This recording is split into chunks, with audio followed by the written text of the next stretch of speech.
But for more on Nigeria's impending vote, I'm joined by Nii Akutteh. He's a policy expert and member of a think tank which deals with social justice issues and activism for Africa. Mr. Akutteh, thank you so much for being on the program with us. It's such a pleasure to be here. Thank you for having me. Let's begin with the security issue in this country. The election was delayed by 6 weeks because they said they needed more time to shore up security. They were worried about potential attacks by Boko Haram.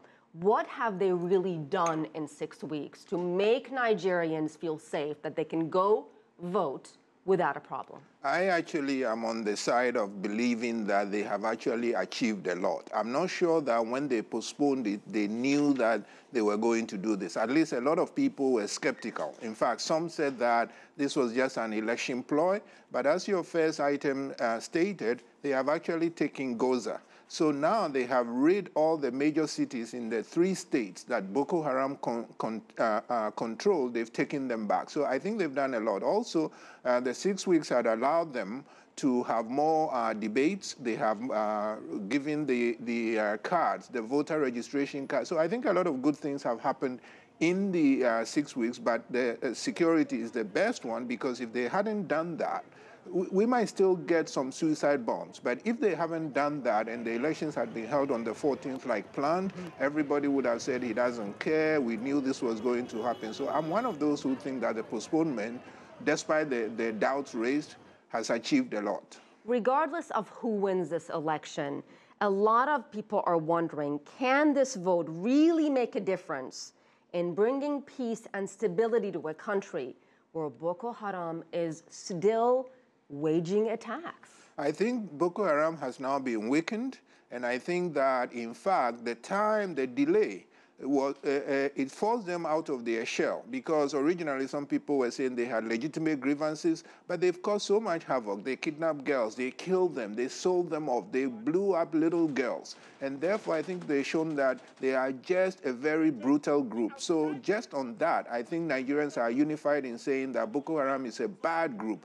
But after the elections, whoever wins will have a lot of work to do on the economy and on uniting the country, because this is a very contested election, and we might get people who lose who will argue that it was stolen from them.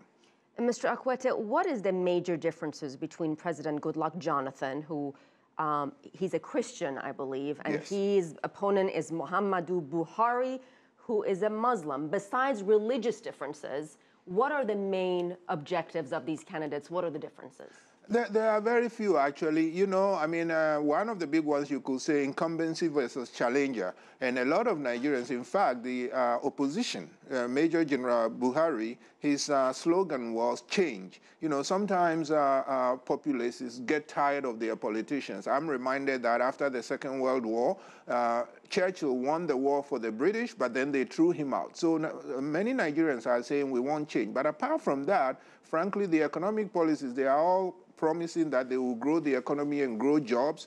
The tumble in oil prices has hit the economy.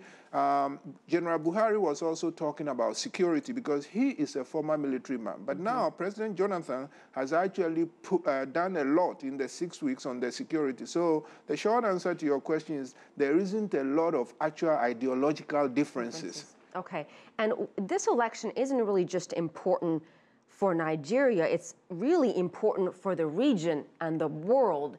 And then finally, I want to ask your prediction of who you think will win. We'll end on that. Yes, it is important for the region. You know, President Obama actually sent a video to the people of Nigeria. The top echelon of the Americans have called them. So yes, it is. You notice that I'm delaying because, frankly, I am not comfortable. I think it will be too close to call. So long as we are sure that it was a fair election, I'm going to go with whoever the Nigerian people vote for. This one is very close. That's a good diplomatic answer, Mr. Akutteh. Thank you so much for your time, sir. It's my pleasure. Thanks for having me.